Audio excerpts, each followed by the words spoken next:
সুপ্রভাত। আজকে আরও একটা নতুন দিন, নতুন সকাল, আর আমি মন্দিরা চলে এসেছি আরও একটা ফ্রেশ মিনি ব্লগ নিয়ে। আজকের মর্নিংটা শুরু হয়েছে ভোর 5টা থেকে, আর এখন ঘড়িতে বাজে সকাল 6টা 10। কিন্তু এখনও রোদের দেখা মেলেনি, মেঘলা সকাল। জানি না আজকে সারাটা দিন কেমন কাটবে।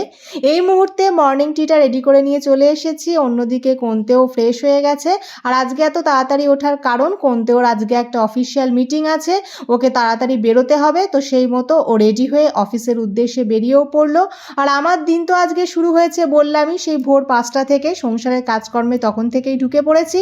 আর এখন যাচ্ছি জামা কাপড় ভেজানোর জন্য। উলের পোশাকগুলো রোজই অল্প অল্প করে কিছু কিছু কেচে ধুয়ে রাখছি।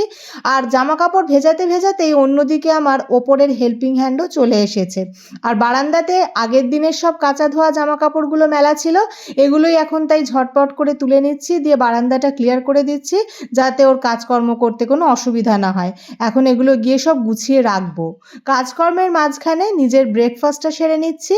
ব্রেকফাস্ট কমপ্লিট করে কিচেনে যা টুকিটাকি কাজকর্ম ছিল সেগুলো মিটিয়ে নিয়ে বাকি দায়িত্ব রান্নার দিদির হাতে ছেড়ে দিয়ে এখন চলে এসেছি নিজের রুমটা ক্লিন করার জন্য।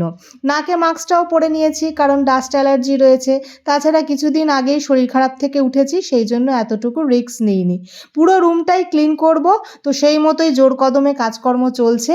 ক্লিনিং আমার হয়ে গেছে, এখন তাই ঝটপট করে বিছানার চাদরটা চেঞ্জ করে ফেলছি। আর ভালোই গরম হচ্ছে জানো তো, ঘামও দিয়ে দিয়েছে। এখনই যদি এরকম অবস্থা হয়, তাহলে সামনে যে কী দিন আসছে ভেবেই তো আতঙ্কিত হয়ে পড়ছি। তো যাই হোক, এই মুহূর্তে পরিষ্কার বেডশিটটা বিছিয়ে নিচ্ছি।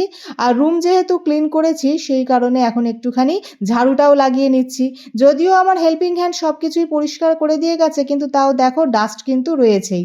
তো যাই হোক, এখন আবার ওপরে এসে যে জামা কাপড়গুলো ভিজিয়েছিলাম সেগুলো সব মেলে দিয়ে গেলাম।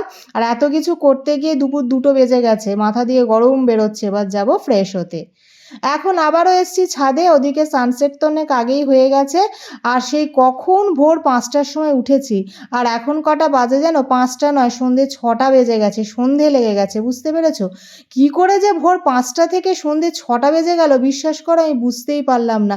একটার পর একটা কাজ করেই চলেছি। এখন আবার নিচে যাব, জামা কাপড়গুলো গুছিয়ে রাখবো। এইসব করতে করতে কোনতেও চলে আসবে, তখন ওকে অ্যাটেন্ড করা। তো আমার তো চলতেই থাকবে। কিন্তু আজকের মিনি ব্লগটা এই পর্যন্তই রাখছি। যদি তোমাদের ভালো লেগে থাকে, একটা লাইক, শেয়ার, সাবস্ক্রাইব করে দিয়ে পাশে থেকো। টাটা।